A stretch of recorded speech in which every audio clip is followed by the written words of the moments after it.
देखो बच्चों, अभी तक जो हम लोगों ने कठोपनिषद में पढ़ा है, ठीक है, प्रथम अध्याय अच्छे से पढ़ लिया था, दोनों जो वल्ली हैं, ठीक है, तीनों वल्ली जो हमने देखा, फिर दूसरे अध्याय का भी जो है हमने प्रथम वल्ली भैया ब्रह्मसूत्र नहीं होगा आज? हाँ, आज ब्रह्मसूत्र नहीं होगा एक्चुअली, सूत्र विशेष को लेकर भी पूरा नोट्स नहीं बन पाया है, ठीक है। आज ब्रह्मसूत्र वाली पीडीएफ सेंड कर देना। हाँ, मैं सोचा कंप्लीट करके आपको को भेज दूं, अगर पहले चाहते तो मैं पहले भी भेज सकता हूँ। भैया पहले भी भेज दूं कि जो रहा था वो कल छूट गया था। ठीक है, चलो मैं पहले वाला भी भेज, ठीक है, या आज रात में जितना कंप्लीट हो पाएगा उतना मैं आप लोग को करके भेज दूंगा, ठीक है बच्चा।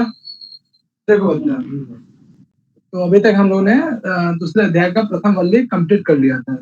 आज जो है हम लोग इसके बाद जो टॉपिक है, यानी दूसरे अध्याय का जो दूसरा वल्ली है वो देखेंगे, और उम्मीद होता है कि कल आप लोगों का कठोपनिषद भी कंप्लीट हो जाएगा, ठीक है।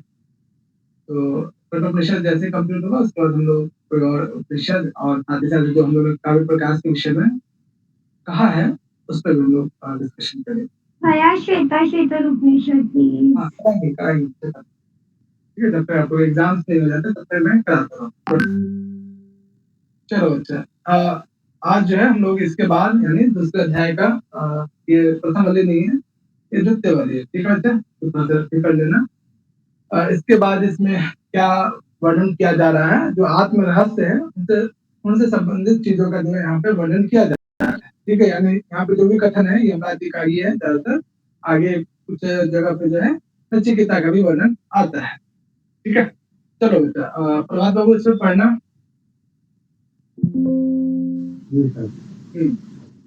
पुरम एकादश द्वार मध्यस्य वक्रचेतसः अनिष्ठाय न शोचति विमुक्तश्च विमुच्यते एतद् वै तत्। मतलब परम एकादश द्वार, मतलब जो हमारी एकादश इंद्रियां हैं वो हमारी द्वार है। कहाँ पे बात, अच्छा ठीक ठीक, आगे द्वारम यस्य वक्रचेतसः। हमारा एक बार मंत्र पढ़ना। पुरम एकादश द्वादश यस्य वक्रचेतसः अनुष्ठाय न शोचति विमुक्तश्च विमुच्यते। हाँ बच्चा, ठीक है। तो इसमें आपको कौन कौन सा ऐसा शब्द है जो आत्मा या ब्रह्म से संबंधित उनका कोई विशेषण शब्द हो, ऐसा कोई पद दिख रहा है पूरे कोटेशन में आप लोग को? हाँ, कहीं कुछ पद विशेष दिख रहा है? हाँ, ब्रह्म का वाचक हो? हाँ, कौन सा? विमुचित नहीं तो क्रिया शब्द है।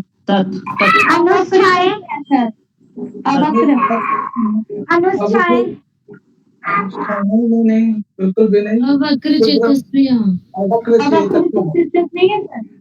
वो तो मनुष्यों के लिए है, जो मोक्षी पुरुष है, ठीक, उनके लिए प्रयोग किया गया। तत्व सर्वनाम है, ठीक है। आगे और कोई शब्द, आज शब्द नहीं दिख रहा आप लोग को, निश्चित करेंगे, ठीक है।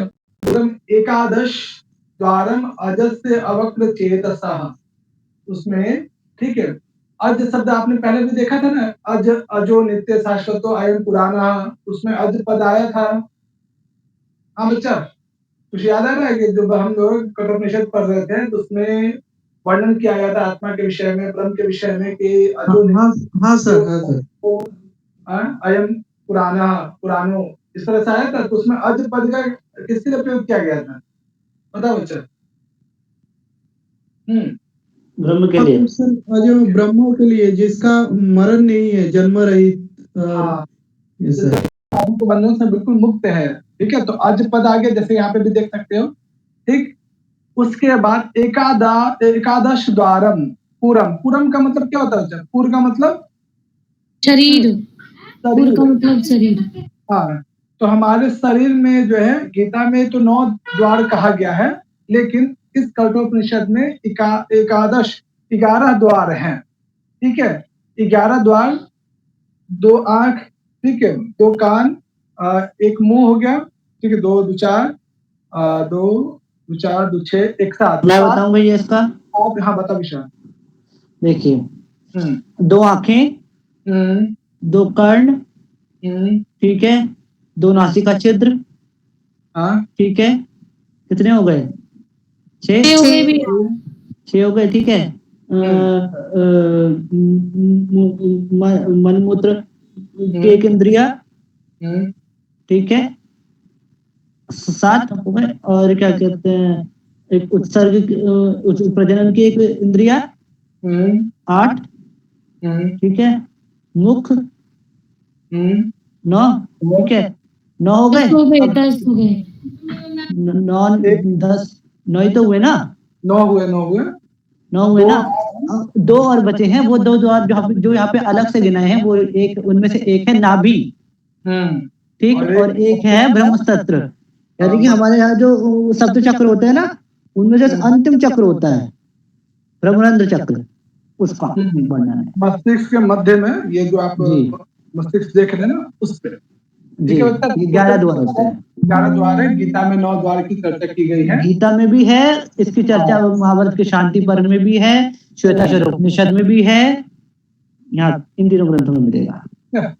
तो ये जो है यहाँ पे क्या कहा जा रहा है कि ये जो अज है, यानी जिसका जो जन्म इत्यादि नहीं होता है, इसका निवास स्थान क्या है? एकादश द्वार वाला इस शरीर में। यानी एकादश द्वार किसका विशेषण है बताओ?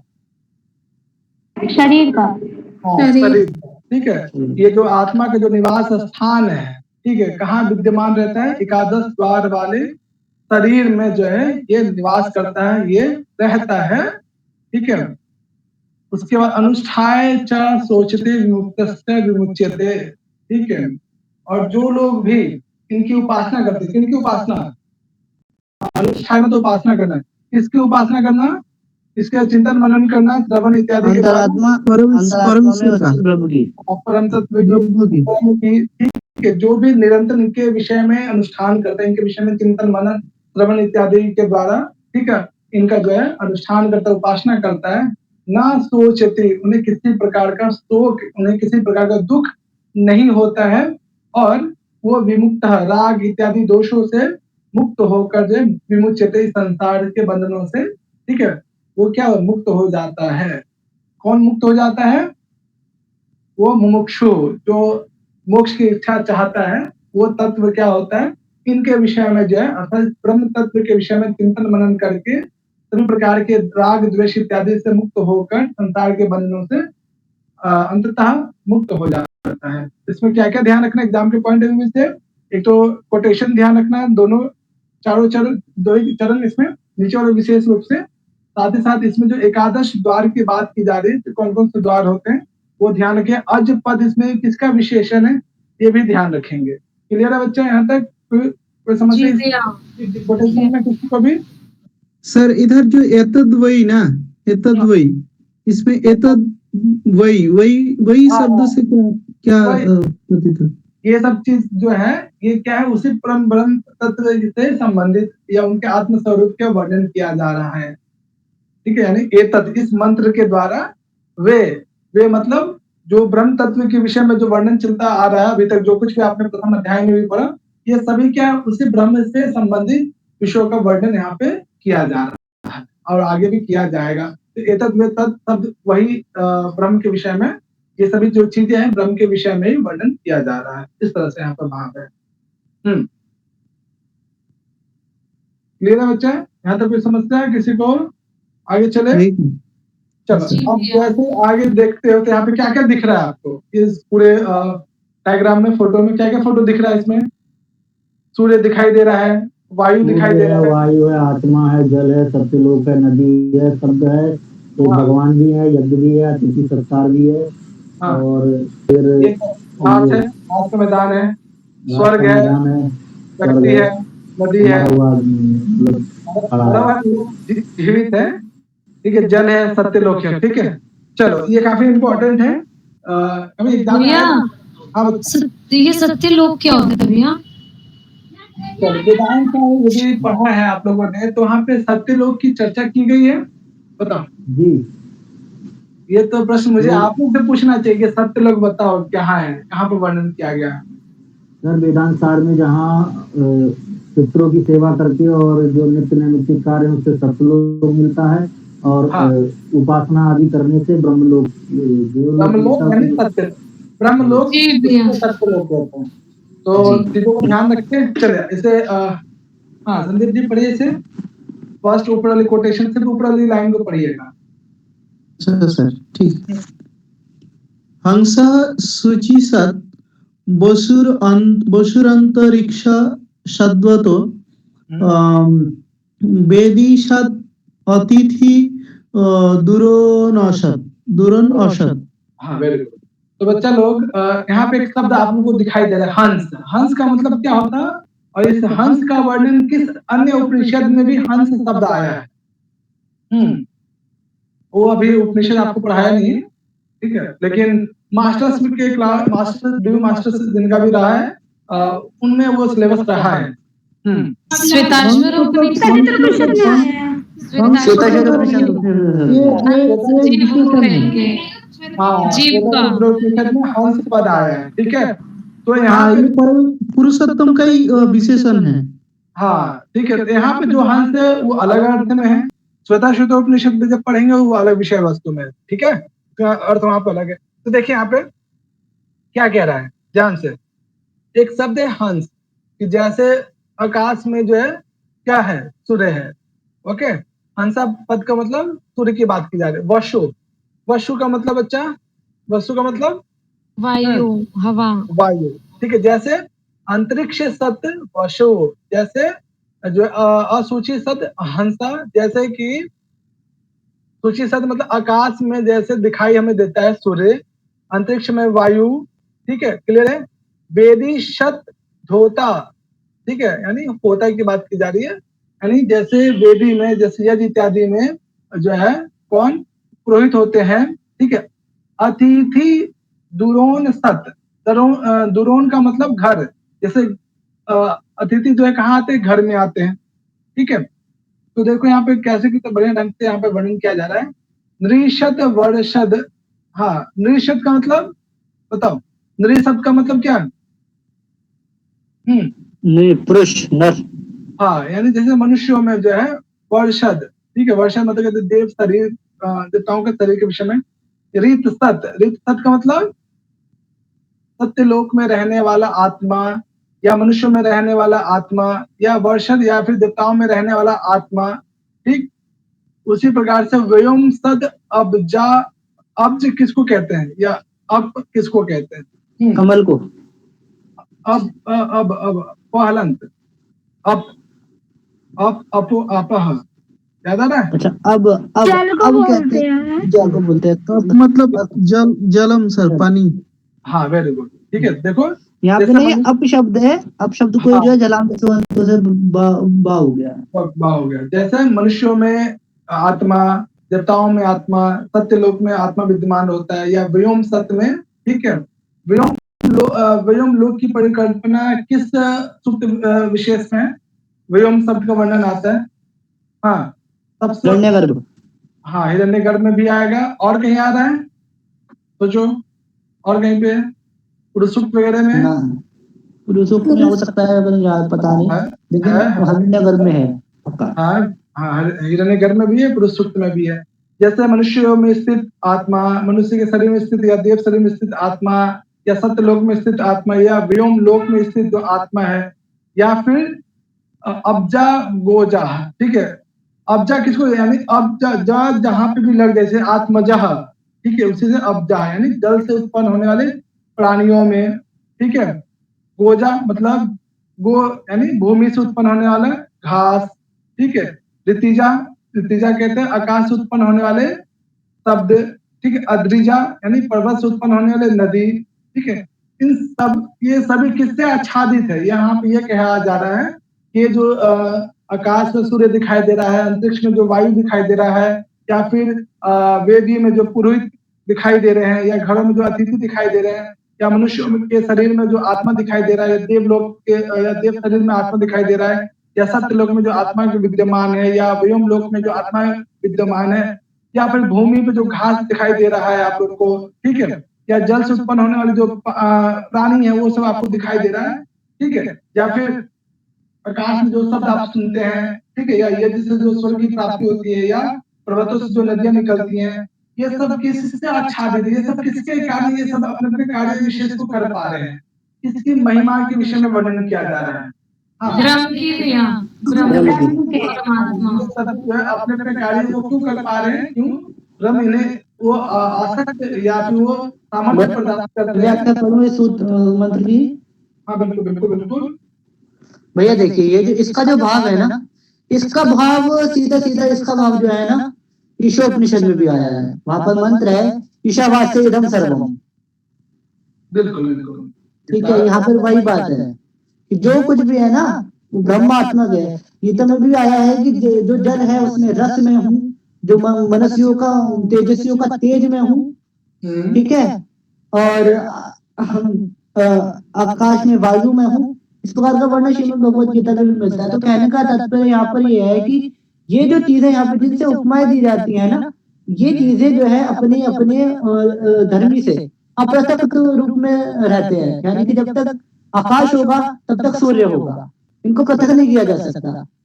जब तक अंतरिक्ष रहेगा तब तक वायु रहेगी, इनको भी पृथक नहीं किया जा सकता। उसी प्रकार से ब्रह्म से को भी इस संसार से पृथक मानना मूर्खता है। ब्रह्म को भी संसार से कभी भी किसी भी सूरत में, किसी भी काल में, किसी भी क्षण से जो है पृथक नहीं किया जा सकता। यहाँ तक भी जब प्रलय अवस्था होती है तो उसमें भी क्या होता है, ब्रह्म जो होता है उस ब्रह्म से जो ईश्वर ब्रह्म जो होता है वो संसार से, वो इस ब्रह्मांड से पृथक नहीं रहता। Very good very good. अच्छा, तो इसमें क्या क्या ध्यान रखना है एग्जाम के पॉइंट ऑफ व्यू से? एक तो हंस पद का अर्थ जरूर ध्यान रखना, ठीक है। मान लीजिए ऐसा श्वेतोपनिषद में जो हंस पद दे दिया जाए, यहाँ से भी हंस पद का दे दिया जाए और आपसे पूछा जाए कि यहाँ पे हंस शब्द का किस अर्थ में प्रयोग किया जा रहा है, तो याद रहेगा बच्चा। बाकी जो चारों चरण है तो याद रखें, ठीक है। चारों चरण इसमें इंपॉर्टेंट है। क्लियर है बच्चा? कोई समस्या इसमें इसी प्रकार का? चले आगे। हाँ क्लियर है सबको? क्लियर है। पूछूंगा कितना क्लियर होता है तो टेस्ट में पता चलेगा ही आप लोग को। परसों है ना एग्जाम आप लोग का सर्वदर्शन संग्रह का? जी हाँ जी सर। हाँ, ये भी जो है अगला जो कोटेशन है उसी परम पुरुष परमात्मा के विषय में वर्णन किया जा रहा है। चलो सुजाता पढ़ना इसको। जी सर। ऐश्य विश्रम समानस्य शरीरस्थस्य देहिनः देह आदिम उच्यमानस्य किम अत्र परिशिष्यते एतद् वै तत्। क्या मतलब है बच्चा? कोई एक्सप्लेन करना चाहेंगे? चाहे शरीर शिथिल शरीर, कमजोर शरीर हो या पुष्ट शरीर हो, बताओ कुछ आइडिया आ रहा है आप लोग को? कोई क्लियर, कोई बताना चाहेंगे? मैं बताऊं? बताओ ईशा बताओ। इसमें भी ना ईशोपनिषद की झलक मिलेगी आपको। ईशोपनिषद का मंगलाचरण याद है? ओम पूर्णमिदं पूर्णात्, सुनाइए।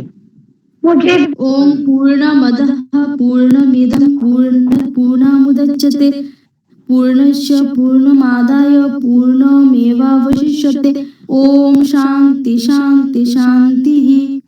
तो उस मंगलाचरण में कहा गया है कि जो कुछ भी है ना सब ब्रह्म से पूर्ण है। ब्रह्म हर ओर पूर्ण है, ऐसा कुछ भी नहीं है जो ब्रह्म की परिधि से बाहर हो। तो यहाँ पर भी यही है कि चाहे कैसे किसी भी प्रकार का जो है शरीर हो, किसी भी प्रकार की वस्तु हो, ठीक है, वो ब्रह्म जो है हर किसी से पूर्ण है। कुछ भी ऐसा नहीं है जो ब्रह्म से शेष है। ब्रह्म सबके शेष है, सबके स्वामी। ये बात। हाँ, यानी चाहे वो कमजोर शरीर हो, यहाँ पे जो है एक शरीर का एग्जाम्पल देके बता रहे हैं, चाहे वो जो है कमजोर शरीर हो या फिर कोई जो है शरीर पुष्ट आदमी है, ठीक है, उन दोनों प्रत्येक प्रकार के शरीर में जो ब्रह्म का वास होता है, ठीक है। ऐसा नहीं कि उसमें ब्रह्म नहीं होगा, ठीक है। प्रत्येक शरीर में जो है शरीरधारी में जो है ब्रह्म का एक निवास स्थान अवश्य होता है। और कि मात्र परिशेष्यते, यदि मान लीजिए कोटेशन दे दिया जाए, ये जो है कोटेशन किसके विषय में कहा जा रहा है या फिर अस्य शब्द यहाँ पे किसके लिए प्रयोग किया जा रहा है, क्या बताओ बच्चा? अस्य पद जो सर्वनाम है किसके लिए? ब्रह्म के लिए। ब्रह्म के लिए, ठीक है। यानी इस ब्रह्म के अतिरिक्त कुछ भी शेष नहीं रहता, अर्थात ऐसा कोई सा भी शरीर या ऐसा कोई सा वस्तु नहीं है जहाँ पे ब्रह्म नहीं है या जिनमें ब्रह्म नहीं है। हर जगह जो है ब्रह्म आपको जो है उसका अनुभव अवश्य होगा। ये भी कोटेशन इंपॉर्टेंट है, ध्यान। क्लियर है बच्चा? और ये जो हम लोग इसमें कटोपेशन में देखा था हम लोग ने पहले के पल्ली में कि संपूर्ण शरीर के अलग अलग अंग विशेष को जो है आधार बनाकर रथ के रूपक में हम लोगों ने देखा था, तो जो याद रखिए काफी इंपॉर्टेंट क्वेश्चन है, वहां से पूछा गया है कई बार। ठीक है बच्चा, क्लियर है? चले आगे। जी भैया। तो पहले और तो देख लिया, हार्ड ऊपर नीचे हो गया है। चलो बच्चा, तो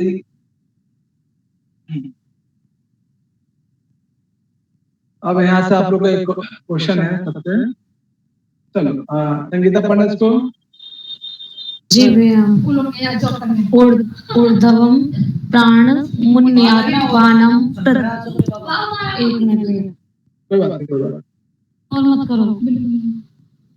ऊर्ध्व सर प्राण इसमें ना कोटेशन ऊपर नीचे हो गया, पहले का आगे आगे, आगे का पहले बाद में चला गया। कोई बात नहीं, कोई बात नहीं। हाँ, ऊर्ध्वम प्राण मुन्यात्यपानम प्रत्यगस्यति मध्ये वामन माशिनम विश्वे देवा उपासते। Very good. तो बच्चा पंचवायु वायु कितने प्रकार का होता है? भैया वेदांत उपान के अनुसार वो हर जगह एक ही होगा। उपान, अपान, व्यान, समान, उदान।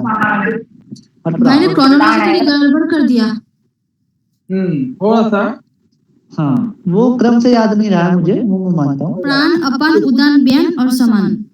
Very good. तो बच्चा लोग इन पांचों के अतिरिक्त और भी 5 और वेदांत सार में जो है वायु के वर्णन किया गया है। वो और पंचवायु और क्या है? उपप्राण होते हैं वो। कुर्म, क्रिकर, देवदत्त और नाक, कुर्म, नाग, कुल, क्रिकर, देवदत्त और धनंजय। इन 10 के विषय में आपको अच्छे से याद है? उसका लक्षण क्या है, उसका निवास स्थान कहाँ है? हाँ बच्चा, सबको पता है? मुझे एक बार देखना पड़ेगा। तो बच्चा लोग जरूर देखना, उसको याद रखना। मेरे को देवदत्त का याद है और अभी एक बार देखूंगी तो याद है। चलो अच्छा है, याद रख के रखना। ठीक है, तो इसमें भी वही चीजें हैं जो अभी विशाल ने भी बताया। ईशावास्य उपनिषद के जो प्रथम उसमें आपका जो स्थान उसमें स्टार्टिंग का जो है, ठीक है, मंगलाचरण के रूप में जो प्रयोग किया गया, चाहे प्राणवायु ऊपर की तरफ जो प्राणवायु जा रही है या फिर अपान वायु की जो गति है, ये सब किसके महिमा? इसका अर्थ अलग है, इसका अर्थ अलग है। हाँ बोलो विशाल, बताओ। यहाँ पर ना भैया, यहाँ पे ना प्राणायाम की बात हो रही है, क्योंकि ये जो क्रिया है ना कि प्राणवायु को ऊपर करके फिर अपान वायु को जो नीचे करके, इस जब हम प्राणायाम से क्या होता है ना, ये एक प्रकार का यज्ञ है। प्राणों का प्राणों में होम किया जाता है, जिसके द्वारा जो है ब्रह्म की जो है उपासना की जाती है। ठीक है, तो बच्चा इसमें आप लोग कितने प्रकार के वायु आपको दिखाई दे रहा है? इसमें बताओ, सामने जो कोटेशन दिख रहा है आप लोग को, ठीक है, कितने प्रकार के प्राणवायु दिख रही है सामने? बताओ, इस कोटेशन में कितने प्रकार के वायु की बात की गई है? कोटेशन नंबर 2, ध्यान से देखो, 2 नहीं है, 2 से ज्यादा है। ये प्राण और अपान ही तो है, और कहीं नहीं है कुछ? नहीं तो एक मिनट, हाँ, वामना आसनम, ठीक है, मध्य शरीर। चलो, प्राणवायु को क्या जी डेफिनेशन सर, 2 वायु तो दिख रहे हैं, प्राण और अपान। प्राणवायु का डेफिनेशन क्या है वेदांत सार के अनुसार? प्राणः प्राग्गमनवान्। Okay, very good. दीपिका बताओ। नासाग्र स्थानवर्ती। हाँ, अपान का क्या डेफिनेशन है दीपिका? मैं भी रिवाइज नहीं की। रिवाइज नहीं की? कब करोगे? आज कर लोगे? इला, कामनी, मोनिका, अपान वायु का डेफिनेशन बताओ वेदांत सार के अनुसार। हाँ, इला, कामनी, मोनिका। अभी रिवाइज नहीं किया। सबसे आसान तरीका है ऐसे बोलना है। रिवीजन रखिए अच्छे से। तर भाग के नीचे स्थान पर जो रहती है ना, उसको नहीं अपान वायु। ऐसे नहीं, संस्कृत कोटेशन में जो हम लोगों ने देखा था वैसे। हाँ सर, अपागमनवान् पायुवादी स्थानवर्ती। हाँ, हम लोगों ने देखा था ना उसमें ना कि जो भी इसका स्थान है उसके नाम से उसका वो लक्षण भी आरंभ होता है, ठीक है। प्रस प्रांत प्राक अपान अवाक, उदान उससे उर्ध, ठीक है। तो थोड़ा सा ध्यान रखिए। चलो देखो यहाँ पे तो क्या वर्णन किया जा रहा है इस कोटेशन में, तो जो वायु है खासकर प्राण वायु और अपान वायु, इन दोनों के विषय में वर्णन किया जा रहा है।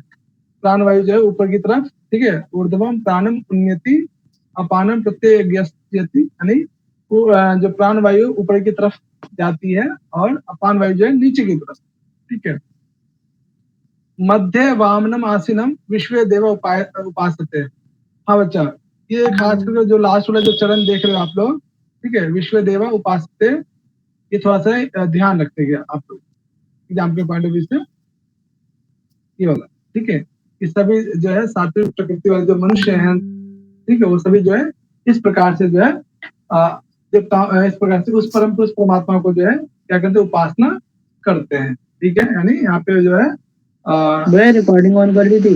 हाँ हाँ बिल्कुल, ठीक है। यानी जो व्यक्ति विशेष है इन वायु के द्वारा भी जो है प्राण और अपान वायु के माध्यम से भी देवता विशेष की जो है या फिर इस परम तत्व परमात्मा की जो है उपासते, सभी जो है मनुष्य इसी प्रकार से जो है क्या करते हैं, इन आत्म संबंधी या ब्रह्म संबंधी तत्व की जो है या परमात्मा की जो है क्या करते हैं, उपासना करते हैं इस प्राण वायु और अपान वायु के माध्यम से, ठीक है। मेडिटेशन जो है, कल कौन सा दिन है, 21 जून है, क्या होता है बच्चा कल? Yoga day, yoga day, international yoga day, हाँ क्या अंतरराष्ट्रीय योग दिवस, योगा दिवस। Very good. चलो बच्चा अगला देखो यहाँ पे, क्लियर है बच्चे यहाँ तक? जो है अपान वायु, हाँ बोलो बच्चे। अपान वायु और अपान वायु से ब्रह्म का क्या संबंध किया गया है? बच्चा आपकी आवाज ब्रेक हो रही है। तो मैं कह रहा हूँ कि प्राण वायु और अपान वायु से ब्रह्म का क्या संबंध किया गया है? तो मतलब ये दोनों वायु से ही आवाज सुनाई दे रही है? हाँ चलो, आप लोगों ने किसी को आवाज सुनाई दे? सर आवाज क्लियर नहीं आ रही। हाँ बच्चा नहीं सर, फिलहाल बहुत भाई क्या साउंड नहीं आ रहा है। नहीं आ रही आपकी, मैसेज कर देना इस पे, ठीक है। हाँ ठीक। चलो बच्चा, अभी जो आपने देखा कि प्राण वायु और अपान वायु के विषय, ठीक है, अगला कोटेशन देखो उसी से संबंधित है। हाँ इना पढ़ना इसको। ना प्राणेन न अपानेन मर्त्यो जीवति कश्चन इतरेण तु जीवन्ति यस्मिन् नेता वो आश्रितो। आश्रित। बच्चा ये अपान वायु और प्राण वायु किस पे डिपेंड करता है? हेलो सर, मेरी आवाज आ रही है? अभी भी थोड़ी ब्रेक हो रही है, काफी उसमें और भी साउंड मिक्स होके आ रही है, एक बार फिर से ज्वाइन करना पड़ा था, ठीक है। तो बच्चा लोग, ये प्राण वायु और अपान वायु जो आपके शरीर में निवास कर रही है, तो किसके कारण ये प्राण वायु और अपान वायु की गति है, गतिशील क्यों है, किसके महिमा मंडल से? आत्मा उस ब्रह्म तत्व या परमात्मा तत्व के कारण ही ये प्राण वायु और अपान वायु जो है क्या गतिशील कर पा रहे, ठीक है। इसलिए यहाँ पे ये कहा जा रहा है कि कोई भी मनुष्य न प्राणेन न अपानेन मृत्यु जीविति कश्चन, कोई भी मनुष्य जो है सिर्फ प्राण वायु या अपान वायु पे ही निर्भर नहीं करता है या उसके द्वारा ही जीवित नहीं रहता है। एक्चुअली क्या होता है, इतरेन, एक्चुअली ये जो मनुष्य हैं, ठीक है, जरूरी नहीं कि मनुष्य जो अपान या प्राण वायु पे ही जीवित है, ठीक है।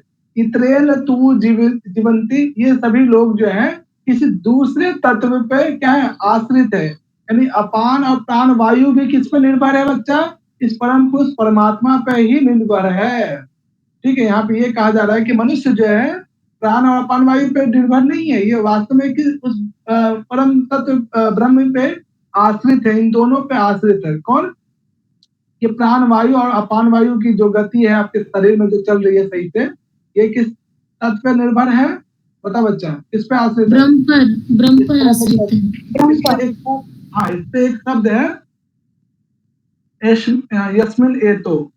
एतो पद किसके लिए, एतो या आश्रितो द्विवचन में किसके लिए प्रयोग किया गया है? भैया प्राण और अपान के लिए। दोनों वायु हाँ, प्राण और अपान के लिए। मान लीजिए पूरा कोटेशन दे दे, ठीक है, कि प्राण अपान पर जो है मनुष्य का जीवन जो है निश्चित नहीं रहता है, वो किस पर डिपेंड करता है, उन दोनों तत्वों से किसी दूसरे तत्व पे, इतरेन मतलब किसी अन्य तत्व पे डिपेंड होता है इनका जीवन। वो दूसरा तत्व कौन है? वो ब्रह्म तत्व है, ठीक है। इससे ब्रह्म तत्व पे दोनों वायु क्या है? निर्भर करती है। तो एतो पद का मतलब यहाँ पे प्राण और अपान की बात की जा रही है। पूरा कोटेशन दे दे और आपसे पूछा जाए एतो पद का मतलब किसके लिए है, तो प्राण और अपान वायु के विषय में कहा जा रहा है। क्लियर बच्चा? कोई समस्या यहाँ तक? बोलो। नहीं भैया। चलो आगे चलते हैं। चलो अब यहाँ तक, ठीक है। यमराज जी पूरा ज्ञान दे रहे हैं आत्मराज से संबंधित चीजों को, ठीक है। उसके बाद फिर से यहाँ पे यमराज जो नचिकेता को समझाते हैं।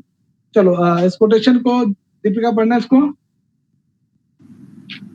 हन्तता इदं प्रवक्ष्यामि गुहा ब्रह्मा सनातनं यथा च मरणं प्राप्य आत्मा भवति गौतम। हाँ, तो इसमें दीपिका मुझे बताओ ऐसा कौन सा पद है जो नचिकेता के लिए प्रयोग किया गया है? ऐसा कौन सा पद आपको दिखाई दे रहा है? क्या सर? हाँ, ऐसा कौन सा पद है जो नचिकेता के लिए प्रयोग किया गया? गौतम।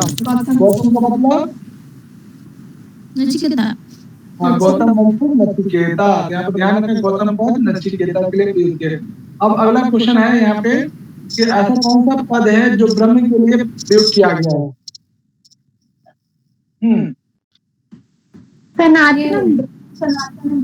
सनातनम। बहुत अच्छा, सनातन। और कोई? ब्रह्म। ब्रह्म तो हाँ बिल्कुल खुद के लिए। और गुह्यम, पूरा स्थान पे रहने वाला। हाँ चलो बहुत बढ़िया। हंत, हंत शब्द यहाँ पे मारने अर्थ में नहीं है, ध्यान रखिएगा, ठीक है। हाँ, खुश होकर जो है कहते हैं नचिकेता मैं प्रसन्न होकर प्रवक्ष्यामि। प्रवक्ष्यामि का मतलब उसका वर्णन करूंगा। किसका वर्णन करूंगा? वह ब्रह्म जो क्या सनातनी है, आदिकाल से चलता आ रहा है, और वो क्या है गुह्यम, बहुत ही गूढ़ जो स्थान पे रहने वाला, ऐसे ब्रह्म के विषय में मैं आपको क्या करूंगा, उसके विषय में आपको मैं बताऊंगा, ठीक है। तो इसमें एक पद आ रहा है सर्वनाम इदम। तो इदम पद किसके लिए है बच्चा? इदम पद भैया ये जो ब्रह्म का रहस्य, ब्रह्म ज्ञान के लिए, ब्रह्म ज्ञान के लिए, ब्रह्म रहस्य के लिए। Very good. यानी इस ब्रह्म के विषय में, वो ब्रह्म कैसा है? सनातन है, पूरा स्थान पे रहने वाला है, ऐसे ब्रह्म के विषय में मैं आपको बताऊंगा। क्या बताऊंगा? आगे देखिए। यथा च मरणम प्राप्य आत्मा भवति गौतम। हाँ, यथा च मरणम प्राप्य है क्या मतलब बच्चा है इसका? यदि कोई इंसान मृत्यु को प्राप्त हो जाता है तो फिर से वो क्या किसी अन्य आत्मा को क्या होता है? आत्मा जैसा वो हो जाता है। यानी बार बार जो है क्या करता है?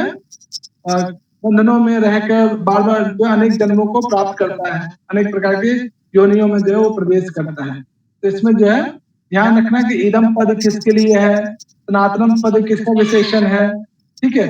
प्रवक्ष्यामि का मतलब किसके लिए प्रयोग किया जा रहा है? कौन यहाँ पे कह रहा है ये कथन? यमराज जी कह रहे हैं। क्लियर है बच्चा? याद रहेगा? जी सर। चलो आगे। जी। चलो अगला देखो यहाँ पे। आज सिर्फ कठोपनिषद होगा क्या सर? हाँ, आज सिर्फ कठोपनिषद ही होगा, ठीक है। कल आप लोग का हो जाएगा। फिलहाल डिपार्टमेंट जाना पड़ा। ब्रह्मसूत्र का पीडीएफ नहीं दिया सर। भेज दूंगा, आज भेज दूंगा, ठीक है। चलो बच्चा अगला देखो यहाँ पे। हाँ, पढ़ो, ले तो पढ़ो इसको।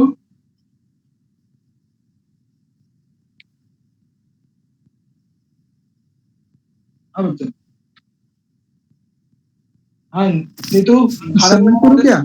हाँ पढ़ो, संदेश भी पढ़ो। हाँ सर।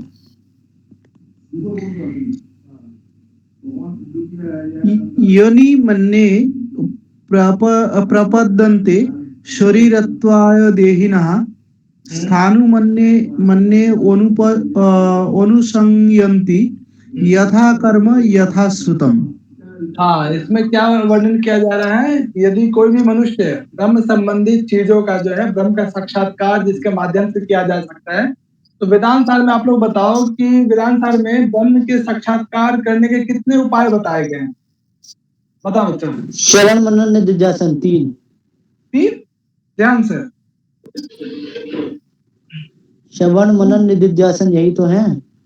3 है या कुछ और है? ब्रह्म के साक्षात्कार के अनुष्ठान याद आ रहा है? हाँ, कौन बताएंगे कितने अनुष्ठान की बात की गई है वेदांत सार में? 3 है या 3 से ज्यादा है? बोलो। क्या मतलब आप लोग डिवाइड नहीं करते वेदांत सार? हाँ, उसका यूज तो ब्रह्म सूत्र में होगा, उसका यूज तो अभी भी हो रहा है, यहाँ पर भी हो रहा है। कैसे काम चलेगा? चलो, कौन बताएंगे ब्रह्म के साक्षात्कार करने के कितने उपाय हैं या कितने अनुष्ठान हैं? बोलो। 6 भैया। 6 सर वे क्या साधन चतुष्टय जो होता है ये है क्या? साधन चतुष्टय तो अधिकारी के लिए प्रयोग होता है। ब्रह्म का साक्षात्कार आपका हो सके इसके लिए कितने उपाय हैं? श्रवण मनन निधिध्यासन, ये 3 है। चौथा क्या है? और इसकी चर्चा आप समाधि। हाँ, कोई और बच्चा? तो प्रियंका में सारी सही है या कुछ इसमें चेंजेस हैं? बोलो। रिवाइज नहीं करते क्या आप लोग?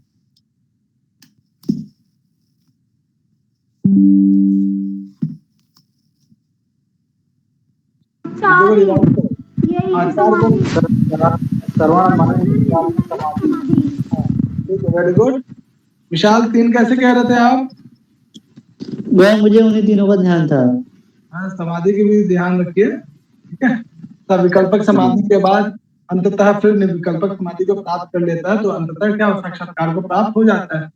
चलो ये बताओ कि जो व्यक्ति श्रवण मनन निधिध्यासन और समाधि का जो है अच्छे से पालन नहीं करेगा तो वो उस व्यक्ति विशेष को ब्रह्म का साक्षात्कार हो पाएगा क्या? ये बताओ। नहीं होगा भैया। हाँ, म्यूट कर लीजिए इसी चीज को यहाँ पे ऊपर वाले। तो जैसे ही कोई व्यक्ति श्रवण मनन इत्यादि का जो है पालन नहीं करेगा तो जो जैसा कर्म करेगा उस हिसाब से वैसे शरीर को धारण करेगा, ठीक है। चाहे वो मनुष्य योनि में जन्म ले सकता है या फिर स्थावर जो स्थित है जैसे पेड़ पौधे हैं, ठीक है, उसमें जो जन्म ले सकता है। तो अलग अलग कर्मों के आधार पर मनुष्य क्या करते हैं, अलग अलग योनियों में प्राप्त होते हैं। कुछ मनुष्य जो है मनुष्य योनि में प्राप्त हो जाते हैं, कुछ जो है स्थानु यानी स्थावर यानी जो स्थिर है ऐसे योनियों को जो है प्राप्त हो जाते हैं, जैसे पेड़ पौधे इत्यादि, पहाड़ इत्यादि, पर्वत इत्यादि, नदियां इत्यादि, वो सभी में जो उनका जन्म हो जाता है। यथा कर्म यथा श्रोतम, ठीक है। यहाँ पे ये बहुत अच्छा यहाँ पे क्वेश्चन बन सकता है, यथा कर्म यथा श्रोतम, ठीक है। तो देखो यहाँ पे चलो हाँ इला पढ़ना है इसको। योनि अन्य, हाँ योनि अन्य प्रापद्यन्ते शरीर त्वाय देहिनः स्थानु अन्ये अनुशयन्ति यथा कर्म यथा श्रुतम। हाँ, तो यहाँ पे क्या कहा जा रहा है कि कुछ मनुष्य क्या करते हैं, अन्य यानी योनिम अन्य का मतलब जो भी व्यक्ति, ठीक है, परम तत्व परमात्मा से संबंधित जो श्रवण मनन निधिध्यासन समाधि इत्यादि जो उनके उपाय हैं, ठीक है, उनका प्रपद्यन्ते तदित्वाय तेना, ये जो उनका अच्छे से पालन नहीं करता है, ठीक है, तो वो व्यक्ति शरीर हाँ हेलो चेक माइक टेस्टिंग आ रही आवाज है ना? देखो क्या कहा जा रहा है कि अन्य यानी जो भी मनुष्य परम तत्व से संबंधित चीजों का जो है, ठीक है, जैसे उनका साक्षात्कार हो सकता है, उनका जो है श्रवण मनन निधिध्यासन और समाधि का अच्छे से पालन नहीं करता है तो वो व्यक्ति शरीर रूपी अनेक प्रकार के शरीर को जो है एक को जो धारण करता है, ठीक है। जैसा यथा कर्म, जैसे वो कर्म करता है उस कर्म के अनुसार उससे जो है वैसा शरीर को प्राप्ति होता है। कुछ मनुष्य योनि में कुछ शरीर को धारण कर लेते हैं, मनुष्य योनि में शरीर को धारण करते हैं, कुछ स्थानुम अन्य अनुसंति, कुछ लोग जो है स्थानम, स्थानम का मतलब जो स्थिर है, स्थावर है, स्थिर योनि, यानी जैसे पेड़ पौधे हो गए, ऐसे जो है शरीर को जो है क्या करते हैं, वो मृत्यु के पश्चात, ठीक है, क्या करते हैं, धारण करते हैं। यानी यहाँ पे क्या कहा जा रहा है कि जो व्यक्ति ब्रह्म संबंधित चीजों का जो है अनुष्ठान नहीं करता है, यानी उनके प्राप्त करने के जो भी साधन है उनका अच्छे से पालन नहीं करता है, तो उस व्यक्ति विशेष की क्या गति हो जाती है, उसके विषय में कहा जा रहा है। दोनों कोटेशन इसमें इंपॉर्टेंट है बच्चा, खास करके ये वाला जो है यथा कर्म यथा श्रुतम, ठीक है बच्चा। बाकी तो सारे कोटेशन है इसमें इंपॉर्टेंट। हाँ, कोई समस्या यहाँ तक? बोलो बच्चा। नहीं भैया। हाँ सही बात। नहीं भैया। चलो अगला देखो, इसमें क्या क्या दिखाई दे रहा है। चलो इसमें इस कोटेशन में ऐसा क्या है जो ब्रह्म से संबंधित उनका विशेषण तत्व है, बोलो।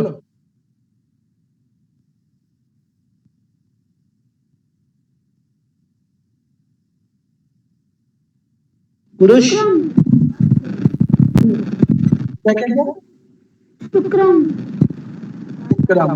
चलो ये बताइए, शुक्रम पद आपने कहाँ देखा है और कहाँ देखा है? बताओ बच्चा, शुक्रम पद आपने किस उपनिषद में ब्रह्म के लिए आपने देखा है? देखते हैं कितना याद आपको। कौन सा उपनिषद? चलो ये सुजाता कह रही है, बाकी बच्चे आप लोग बताओ। बच्चा 18 का 18 मंत्र ईशावास्य उपनिषद का रट लो, याद कर लो, ठीक है, बहुत ही कम है मंत्र, और एक मंत्र, कुछ मंत्र ऐसा है कि एक याद करो 4 याद हो जाएगा है? और जहां पे आपको अपवाद जैसा लगता है उसको तो और अच्छे से याद रखा करो। शुक्रम पद आया है ब्रह्म के लिए, आत्मा के लिए, बोलो बच्चा। तो याद आएगा नहीं? जी भैया आया है। याद आ रहा है? जहाँ पे सूर्य का वर्णन किया जाता है उससे पहले ही पूरा ब्रह्म का वहाँ पे अकाय शब्द का प्रयोग किया गया है। अकाय शुक्रम, हाँ, वो जो शुक्र नस नाड़ी से रहित है। हाँ, तो बच्चा ध्यान रखा करो। चलो तो इसमें शुक्रम पद किसका विशेषण है? तद एव, वही ब्रह्म क्या है? शुक्रम। कोटेशन बताओ क्या सर, वो ईशावास्य उपनिषद का मुझे याद है। सुनो। अन्य देवाहु संभवत अन्य आहुर संभवत इति सुष्टम धीरानाम ए नस्तद बिच चक्षुरे। वेरी गुड, बच्चा लोग याद रखा कीजिए, ठीक है, बहुत बढ़िया सुझाव। चलो तो देखो यहाँ पे, तो वही ब्रह्म क्या है? शुक्रम, वही क्या है? सभी लोग, सभी जगत का क्या है? प्रकाशक है, उसके कारण सभी संसार में जो है संसार क्या प्रकाशित हो पाता है, गतिमान हो पाता है, ठीक है। तद एव, वही अमृतम उच्यते, वही क्या अमृत है, ठीक है। किसके विषय में कहा जा रहा है ये सब बातें?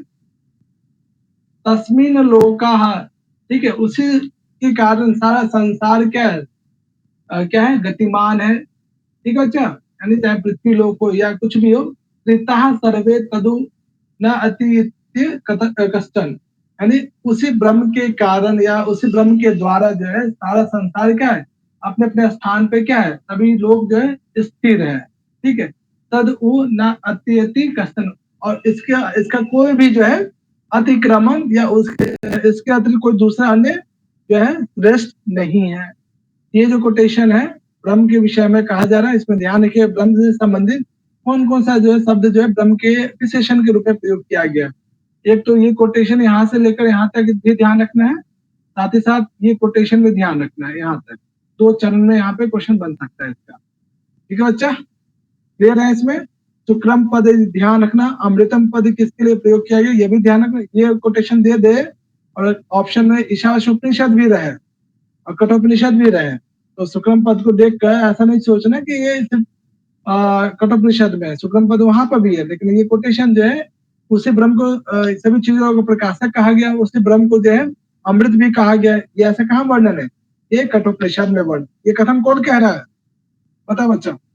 यमाचार्य। ये कथन कौन है? यमाचार्य कह रहे हैं, यमाचार्य। ओके, वेरी गुड, ठीक है बच्चा, क्लियर है यहाँ तक? कोई समस्या आप लोग को? हाँ ना बोलो। क्लियर है? अगला देखो, यहाँ पे क्या क्या दिख रहा है आप लोग को, बोलो। ये क्वेश्चन आपको भी से है, क्या सभी भौतिक वस्तुओं में अग्नि होती है? बोलो। होती है भैया। होती है भैया। चलो, बहुत बढ़िया। और सभी जीवों में ब्रह्म का वास होता है? होता है भैया। होता है। होता है सर।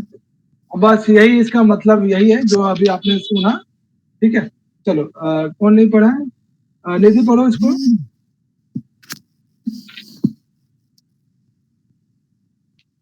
हाँ निधि, निधि चलो डिम्पल पढ़ लो। निधि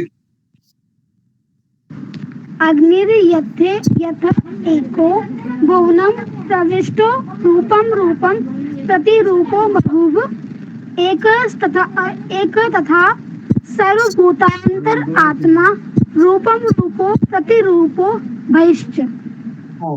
तो अग्नि का जो है क्या रूप अलग अलग हो जाता है, अलग अलग लोकों में जो है। ठीक है, अग्नि एक ही अग्नि हो जो है अलग अलग भुवन में, अलग अलग। भुवन का मतलब क्या है बच्चा? आपने ये भुवन लोक। लोक लोक। संसार। ठीक है, कितने प्रकार के लोक की चर्चा है सांख्य वेदांत सागर में? 14। 14 कहाँ पे है? और त्रिलोक सांख्य में। Very good. तो अग्नि यथा एको भुवनं सर प्रविष्टो। 14 लोग पता मैं। हाँ मुझे पता है कि आपको याद होगा। चलो बहुत बढ़िया। तो एक ही अग्नि जो है अलग अलग लोकों में, ठीक है, प्रवेश करके वो क्या अलग अलग रूपों में हो जाती है। रूपम रूपम प्रतिरूपम बभूव, अलग अलग रूप को प्राप्त हो जाते हैं। अलग अलग भौतिक पदार्थों में, प्रत्येक भौतिक पदार्थ में क्या है? अग्नि का वास होता है। किसी को भी जलाओ वो अग्नि प्रज्वलित होती ही होती है ना। क्लियर बच्चे ये चीजें? कोई समस्या ऊपर वाली कोटेशन में? जी भैया समस्या नहीं है, आगे समझ। उसी प्रकार से एक ही ब्रह्म सर्वभूता अंतरात्मा, एक ही ब्रह्म जो है अलग अलग भूतों में, भूतों मतलब प्राणियों में, ठीक, एक ही ब्रह्म जो है अलग अलग प्राणियों में प्रवेश कर कर, ठीक है, रूपम रूपम प्रतिरूपम बहिष्ठ, सभी में जो है एक ही रूप वाला, ठीक है, वो क्या हो जाता है? वो ब्रह्म जो है अलग अलग हमें मनुष्य दिखाई देता है, लेकिन वास्तव में सब में एक ही ब्रह्म का निवास है। जिस प्रकार से एक ही अग्नि जो है अलग अलग रूपों में दिखाई देता है, उसी प्रकार से ये जो ब्रह्म है प्रत्येक मनुष्यों में या प्रत्येक जीवों में जो है ब्रह्म का ही वास है। तो ये चारों चरण इंपॉर्टेंट है बच्चे इस कोटेशन का। ठीक है, काफी इंपॉर्टेंट है। यद्यपि जरूरी नहीं है कि जितना हम लोग इतना डीपली पढ़ रहे हैं तो सब आ ही जाए। ठीक है, और ये भी जरूरी नहीं कि जितना सिलेबस दिया हुआ है प्रत्येक सिलेबस से हर चीज पूछा जाए, ये भी जरूरी नहीं है बच्चा। ठीक है ना, समझ रहे हो ना? इतना डिटेल से पढ़ने का सब समझ में क्या है कि जरूरी नहीं कि सिर्फ नेट जाफ के लिए, इसके अतिरिक्त जितने भी एग्जाम्स होते हैं संस्कृत रिलेटेड, हर जगह आपको तरीका पता चल जाए कैसे कैसे आपको पढ़ना है, किस पद विशेष पर विशेष ध्यान रखना है, कौन सा पद विशेष सर्वनाम है, संज्ञा है या उपमा दी जा रही है। ठीक है, इतना डीपली पढ़ने का, इतना डीपली आप ही लोग पढ़ रहे हो, तो इस वाले बैच को ही इतना डीपली और इस तरीके से पढ़ाया जा रहा है। तो पहले वाले बैच में बहुत ही शॉर्ट तरीके से पढ़ाया था उस टाइम। ठीक है, तो क्लास को मिस मत करना, कोशिश करना है कि यही सब चीजों को समझ लेने का, और कोशिश करना कि 70 to 80% यही चीजें याद हो जाए। अक्षरशः याद ना हो तो कम से कम माइंड में ये जरूर रहे कि अगर आपको ऑप्शन सामने दिखता है तो याद आ जाए, हाँ क्लास में इसकी चर्चा हुई थी, ये इस तरीके से हमने देखा था, इसका आंसर ये हो सकता है। क्लियर है बच्चा? यहाँ तक कोई समस्या इस कोटेशन में?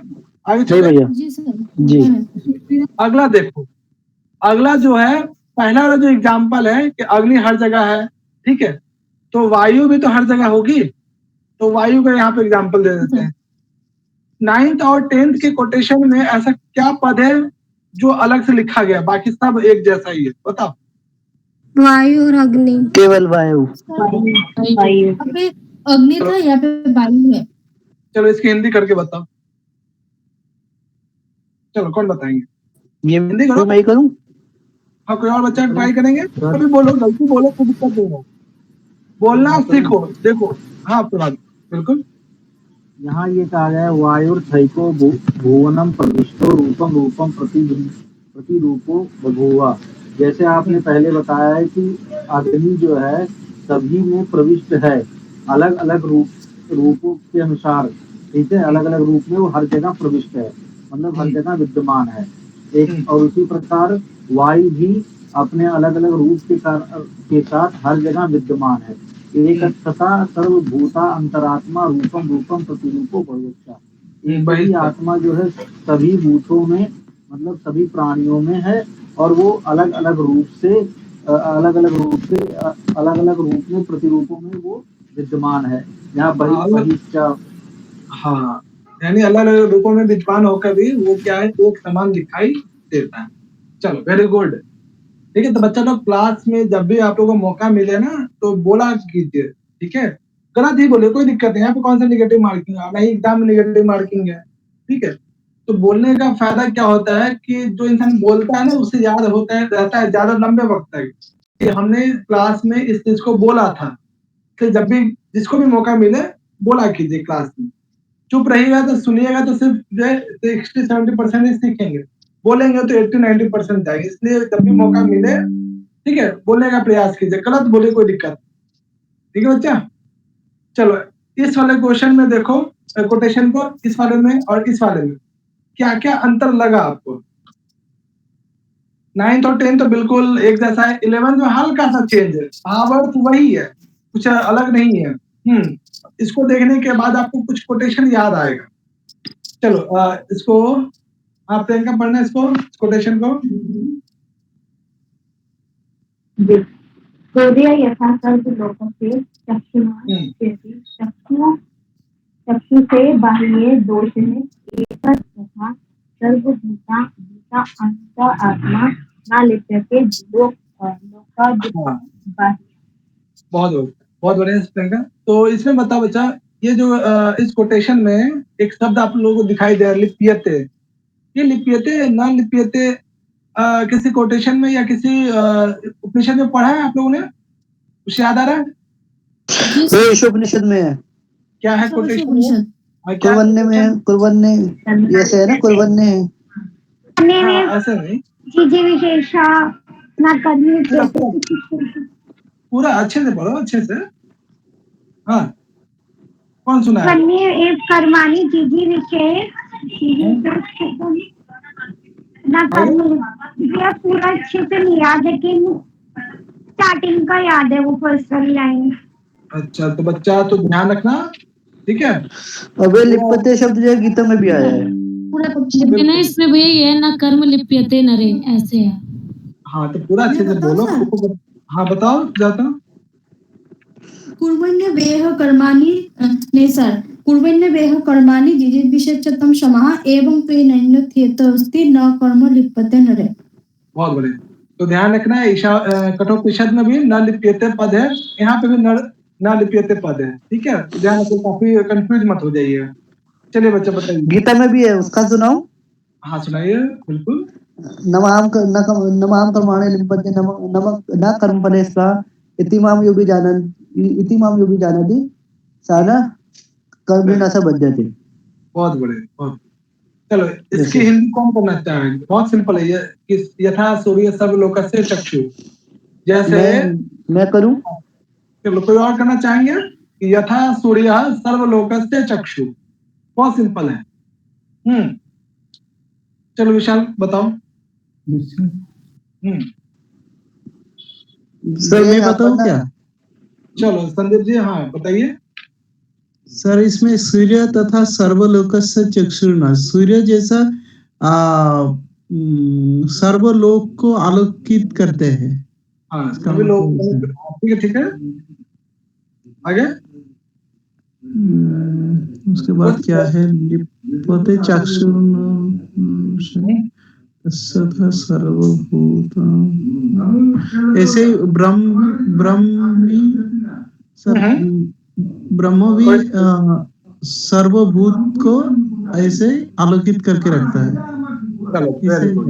चलो आपने प्रोसेस किया संदीप, बहुत बढ़िया। हाँ, कोई और इसको एक्सप्लेन करेंगे? चलो वो भैया बात मैं आपने कोशिश करी, यही बहुत बड़ी बात है। हाँ विशाल बात। भैया यहाँ पे ना जो ब्रह्म है, ब्रह्म से इतर मनुष्यों की जो है ना विशेषताएं बतलाई गई है, ठीक है। जिस प्रकार से ये होता है ना कि सूर्य के द्वारा जो है, प्रकाश के द्वारा सभी नेत्र जो है देखते हैं, अर्थात यह है कि जिस प्रकार यदि प्रकाश ही ना हो तो अब किसी के नेत्र कितने भी तेजस्वी क्यों ना हो, वो सामने में बड़ी वस्तु को नहीं देख पाएंगे, ठीक है। और यदि आंख किसी की भी खराब आंखें हो जाए तो भी सूर्य पर कोई असर नहीं पड़ेगा, ठीक है। सूर्य प्रकाशमान का प्रकाशमान रहेगा। उसी प्रकार से ब्रह्म है, यद्यपि ब्रह्म जो है, ब्रह्म से सब कुछ आच्छादित है, ठीक है। लेकिन यदि किसी भी प्राणी में कोई भी विकार उत्पन्न हो जाता है, ठीक है, तो वो विकार जो है उस प्राणी का विकार होता है, ब्रह्म का विकार नहीं होता, ठीक है। ये चीज हम मनुष्य में भी घटती है। जैसे हमारा यदि हाथ में चोट लग जाए या पैर में चोट लग जाए या कहीं कुछ हो जाए तो वो चोट हमारे शरीर की होती है, आत्मा की चोट नहीं होती, ठीक है। इसी प्रकार से मनुष्य की चोट केवल मनुष्य की होती है, वो ब्रह्म की नहीं होती। वेरी गुड, ठीक है। वही है कि जैसे सर्वलोक यानी सभी संसार के लिए जो है या सभी प्राणियों के लिए सूर्य क्या है, एक चक्षु के रूप में है, ठीक है। न लिप्यते चक्षु से बाह्य दोष है, ठीक है। और उसमें कभी भी जो है उस सूर्य में कभी भी चक्षु या नेत्र संबंधी कोई रोग नहीं होता, तथा वैसा ही एक ब्रह्म जो है सभी सर्वभूतांतर आत्मा, सभी प्राणियों के अंतर जो विद्यमान रहता है। और लोक दुखेन बाह्य, कभी भी जो है बाहरी दुख के कारण वो जो ब्रह्म जो है उसका जो है कभी भी लिप्यते, उसमें जो है लिप्त नहीं होता है, जैसा कि विशाल एग्जाम्पल देके भी आप लोगों को बताया, ठीक है। तो चारों कोटेशन इसमें, चारों चरण इंपॉर्टेंट है बच्चा, चारों चरण को याद रखिएगा। और काफी ये कोटेशन एक दो बार पूछा भी गया है ये, ठीक है। याद रहेगा बच्चा ये कोटेशन? भैया चले आगे भैया। हाँ चलो देखो अगला, देखो यहाँ पे 12वें नंबर कोटेशन। बोर्ड तो नहीं हो रहे हो आप लोग? नहीं भैया, इसे मैं पढ़ूंगा। आप पढ़ोगे? मैंने एक बार भी नहीं पढ़ा। हाँ चलो विशाल पढ़ो। एको वशी सर्वभूतांतरात्मा एकम बोधा बोधा या करोति तमामस्थम ये अनुपश्यन्ति धीरास्तेजं सुखम शाश्वतम नेतरेषाम। हिंदी में बता दो। ठीक है भैया, यहाँ पर सबसे पहले श्रीमद् भगवद गीता के 10वें अध्याय का एक श्लोक है, उसी का भावार्थ है, वो श्लोक में पढ़ रहा हूँ। श्लोक इस प्रकार से है, यच्चापि सर्वभूतानां बीजं तदहं अर्जुनम् न तदस्ति विना यस्यात् मया भूतं चराचरम्।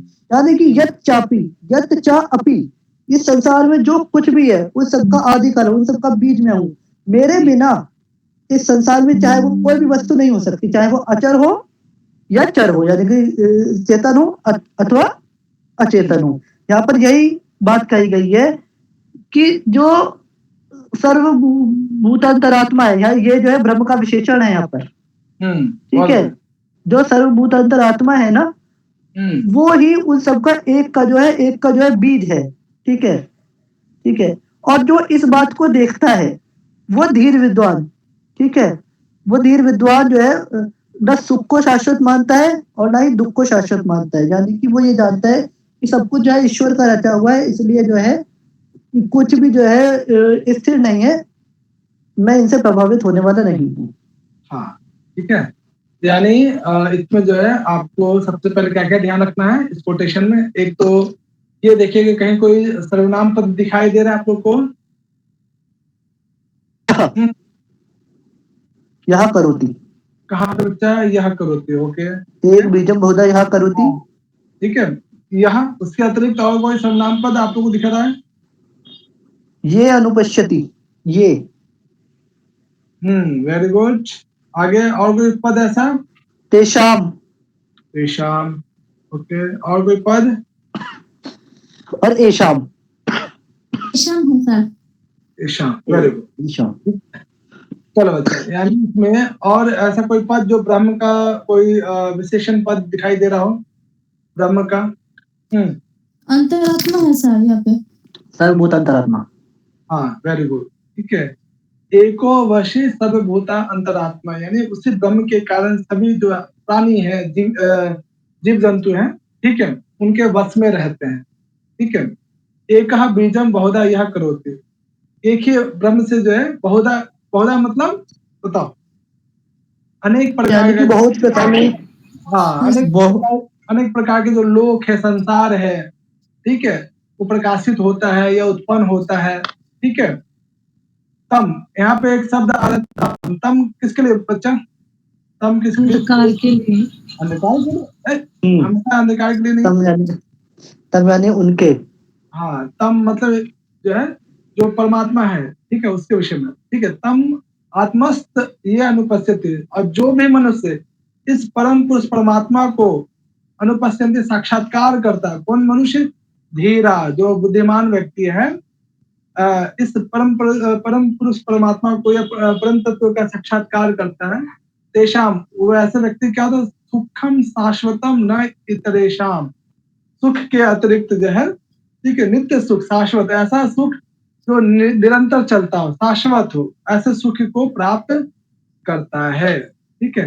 तो ये जो है विशेष रूप से जो दूसरा चरण आप देख रहे हैं इसमें, एकम बीजम बहुधा यह करोति, ये काफी इंपॉर्टेंट, खास करके ये वाला एग्जाम के पॉइंट ऑफ व्यू से ये भी है, और नीचे वाला भी, धीरा ये तेषाम सुखम शाश्वतम न इतरेषाम, हाँ, ठीक है।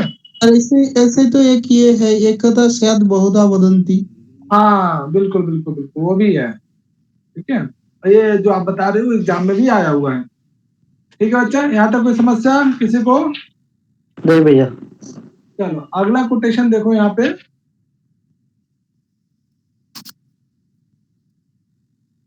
चलो मैं इसकी हिंदी भी मैं करूंगा।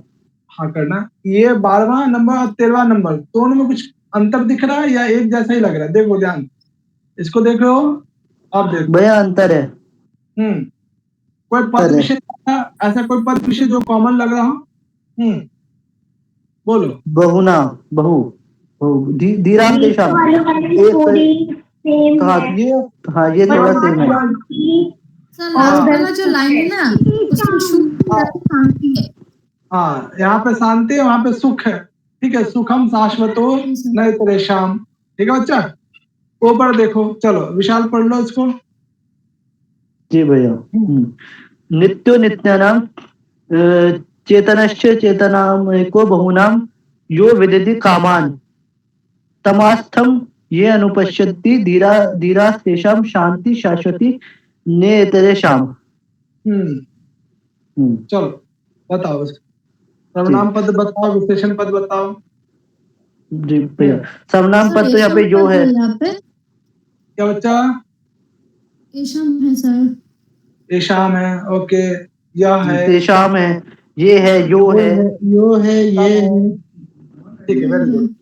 और है, ब्रह्म का कोई, हाँ, ब्रह्म का कोई ऐसा ब्रह्म का विशेषण पद? नित्य, नित्य है, वेरी गुड। चेतन है, ठीक। चलो हाँ पढ़ो आगे, चलो इसको हिंदी करो। भैया यहाँ पे ना जो आत्मा और परमात्मा है, ठीक है, उनके बीच में भी विशेषता बतलाई जा रही है। प्रश्न ये उठ सकता है यहाँ पर कि जो आत्मा और परमात्मा है ना, वो दोनों ही नित्य हैं, मगर उसमें भी जो परमात्मा है वो अधिक नित्य है। क्यों? क्योंकि आत्मा जो है वो जन्म मरण के कारण में, जन्म मरण के चक्र में फंसती है, परमात्मा जन्म मरण के चक्र में नहीं फंसता, इसलिए वो नित्यों का भी नित्य है, ठीक है। वो नित्यों का भी नित्य है, ठीक है। उसी प्रकार से जो यहाँ पे फिर यही बात जो चेतन के लिए कही जा रही है, ठीक है। आत्मा का जो चेतन है, यानी कि आत्मा का जो ज्ञान है, ठीक है, वो नैमित्तिक होता है। उसकी जो चेतनता है वो नैमित्तिक होती है, वो ईश्वर के अधीन होती है, ठीक है। मगर ईश्वर की जो चेतनता है वो स्वाभाविक है, वो किसी के अधीन नहीं है, ठीक है। ईश्वर की चेतनता के लिए गीता में आया है, बहुनाम, ये एक सेकंड, कोई दिक्कत नहीं, ठीक है। और जो ईश्वर है वही जो है सारी कामनाओं को, कामान, यहाँ पे ना कामान में क्या है, द्वितीय विभक्ति का बहुवचन रूप है, ये रामान की तरह बना है, ठीक है। और जो उस ब्रह्म को इस प्रकार से देखता है, ठीक है, वही विद्वान शांति और शाश्वता को जो है प्राप्त करता है, अन्य प्राप्त नहीं करते हैं। शाश्वत शांति को, जो निरंतर शांति, जैसे आपने सुख वाला ये संदर्भ में पढ़ा, यहाँ पे शांति है।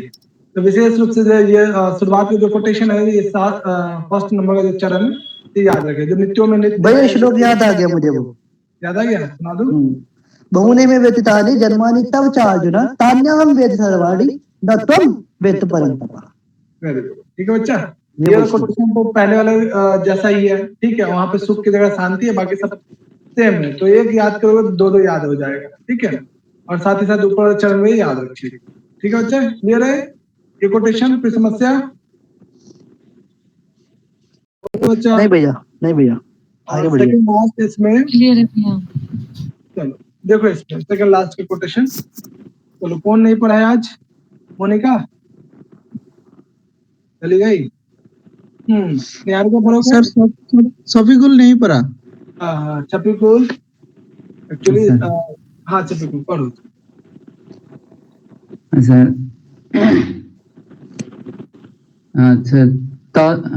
तद एतत् इति मन्यन्ते अनिर्दिश्यं परम सुखम कथम नु तत् विजातीयां किमु भाति विभाति वा। चलो, यहाँ पे जो है नचिकेता जो है प्रश्न कर रहा है कि यमराज जी से कि ठीक है, आपने जो कुछ बताया इस ब्रह्म के विषय में, ठीक है, आप मुझे बताइए कि मैं कैसे प्रत्यक्ष कर सकता हूँ? ये नॉर्मली मुझे आसानी से मिल जाएगा, ठीक है, या कोई विशेष कार्य करना पड़ेगा? ठीक है, तो प्रथम नु पद विज्ञानियाम किमु भाति विभाति वा, ये लास्ट में जो है ना, ये कोटेशन काफी इंपॉर्टेंट है। चलिए देखिए, इस कोटेशन में ब्रह्म के लिए ऐसा कौन सा पद है विशेषण के रूप में कोई प्रयोग किया गया ब्रह्म के लिए? परमम। परमम, वेरी गुड। आगे जो सबसे श्रेष्ठ हो, हाँ परम। आगे इसके अतिरिक्त परमम सुखम, ये भी क्या उस ब्रह्म का ही विशेषण है, ठीक है। परमम सुखम, परमम और सुखम का एक साथ अन्वय होगा, ये अलग अलग नहीं है, ठीक है। आनंद स्वरूप या सुखमय, और ऐसा कोई जो ब्रह्म के लिए प्रयोग किया गया? बोलो बच्चा। भैया सर्वनाम है तद। हाँ ठीक है, तद। ओके, तद एतत् इति मन्यन्ते अनिर्देश्यम। अनिर्देश्यम पद जो है अलौकिक, ठीक है, किसके है? ब्रह्म के लिए अलौकिक है, जो परम आनंदमय है। ऐसे ब्रह्म के विषय में जो आपने कहा, जो बता रहे हैं, एतद, ये क्या प्रत्यक्ष करने योग्य है, इसका जो है ज्ञान करने योग्य है, ठीक। कथम नु तद विजानीयाम किम भाति विभाति वा। अब यहाँ पे प्रश्न कौन कर रहा है? यहाँ पे नचिकेता। नचिकेता। कथम नु, तो मैं इनको कैसे विजानिया, मैं इनको कैसे जान सकता हूँ? सचमुच का जो है वास्तविक रूप से मैं इसे कैसे, इनको कैसे जान सकता हूँ? इनके विषय में आप बताएं। किम वो भाति विभाति वा, क्या ये जो ब्रह्म है नॉर्मली या सामान्य रूप से प्राप्त किया जा सकता है, या कोई विशेष रूप से इसकी प्राप्ति हो सकती है? ठीक है, तो यहाँ पे जो है नचिकेता प्रश्न करते हैं कि ब्रह्म का साक्षात्कार करने का कोई जो साधन है वो सामान्य रूप से सबको हो सकता है, या कोई विशेष है, कोई विशेष रूप से इसे प्रकाशित किया जा सकता है, या इनका साक्षात्कार किया जा सकता है? इसके विषय में मुझे आप कृपया बताएं। ये कोटेशन यहाँ पे नचिकेता एक प्रश्न यहाँ पे करता है, जिसकी चर्चा थर्ड वनडे में आगे मिलेगा अभी आपको, ठीक है जी। या फिर नू निपात का भी प्रयोग हुआ है। Very good. कथन नू यानी निश्चित रूप से, निश्चित रूप से, बहुत बढ़िया। वाह निपात का भी प्रयोग है। वेरी गुड, ठीक है, दोनों को जोड़ने अर्थ में अनुच्छेद अर्थ। गुड। तो ऐसे निरुक्त को जो भी आपने पढ़ा है, ज्ञान अभी तक सीखा है, हर जगह अप्लाई करो तो वो चीजें आपको यहाँ पे। चलो यहाँ ऊ निपात बताओ, किम ऊ भाति विभाति वा, ऊ निपात बताओ यहाँ पे किस अर्थ में? उपमार्थक होता है सर, नू निपात। नू निपात उपमार्थ, यहाँ पे नू निपात उपमार्थक नहीं है, यहाँ पे उपमार्थक नहीं है ना, निश्चयात्मक। हाँ चलो अंतिम यहाँ पे है कोटेशन, इसमें क्या क्या दिख रहा है आप लोगों को फोटो में, बताओ। बताओ। सूर्य, चंद्र, सौर मंडल, तारा, विद्युत, अग्नि, ये सभी जो भानु। ये सभी जो प्रकाशित हो रही है, ये अपना अपना प्रकाश के कारण प्रकाशित हो रही है, या ब्रह्म के प्रकाश से प्रकाशित हो रही है, बताओ। ब्रह्म के प्रकाश से प्रकाशित हो रही है। तो बस यही अर्थ है कि कोई भी सूर्य खुद ही जो प्रकाशित नहीं होता है, कोई भी चंद्र जो है खुद ही प्रकाशित नहीं होता है, या कोई तारा या कोई विद्युत या कोई अग्नि खुद भी प्रकाशित नहीं होता है। इसको प्रकाशित करने वाला जो पीछे का जो कारण, जो निमित्त कारण, वो क्या है? वो एक परम तत्व जो है, परमात्मा, वो ब्रह्म है। इसके विषय में ये कोटेशन दिया गया, काफी इंपॉर्टेंट। चलो बच्चा, आज कौन नहीं पढ़ा आप लोग अभी तक? कामनी, न तत्र सूर्यो भाति न चंद्र तारकम नेमा विद्युते भांति कुतो अयमाग्निः तमेव भांतम नुभाति सर्वम तस्य भासा सर्वमिदं विभाति। हाँ, ये जो न तत्र सूर्य भाति, सूर्य जो है अकेले जो है प्रकाशित नहीं हो सकता, या खुद भी प्रकाशित नहीं हो सकता है। न चंद्र तारकम, ठीक है, नहीं चंद्र जो है यानी चंद्रमा और तारा प्रकाशित होता है, ठीक है। न ईमा विद्युत, नहीं विद्युत जो बिजली है वो प्रकाशित होती है स्वयं। तो अयम अग्नि, और अग्नि में स्वयं प्रकाशित नहीं हो सकती। तम, ठीक है, तम शब्द किसके लिए? तम एव भांतम अनुभाति, वो जो है उसी परमात्मा के कारण ही, भांतम मतलब प्रकाशित होना, अनुभाति पीछे पीछे प्रकाशित होना है, यानी जब परमात्मा की इच्छा होगी, ठीक है, तभी जो ये सभी तत्व जो है अनुभाति पीछे पीछे या उसके पश्चात ही प्रकाशित होती है। सर्वम तस्य, तस्य शब्द किसके लिए आया बच्चा? सर्वम, ये सभी चीजें जो है तस्य उनके प्रकाशित होने के पश्चात, ब्रह्म के लिए आया है, ब्रह्म के लिए। ब्रह्म के लिए भी। बहुत अच्छा। कि सर्वम तस्य, उनके प्रकाशित होने के बाद ही सर्वम यानी सभी जो है सर्व इदम विभाति, सभी कुछ प्रकाशित होता है। तो खास करके अंतिम जो कोटेशन है, ध्यान रखिए। भैया इसकी हिंदी करनी है? नहीं, हिंदी तो ही गई, यानी मतलब कुछ ऐड करना है? करना है तो कर लो।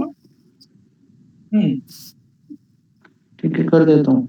भैया इसमें ना जो ईश्वर का लोक है, ईश्वर का जो स्वरूप है, उसके विषय में बताया गया है, ठीक है।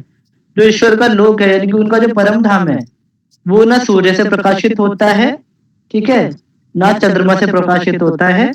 तो ये वहां पर यही बात बताई गई है। इस प्रकार की मिलती जुलती कोटेशन ना श्रीमद् भगवद गीता के 15वें अध्याय पुरुषोत्तम योग में भी मिलेगी, ठीक है। तो यहाँ पर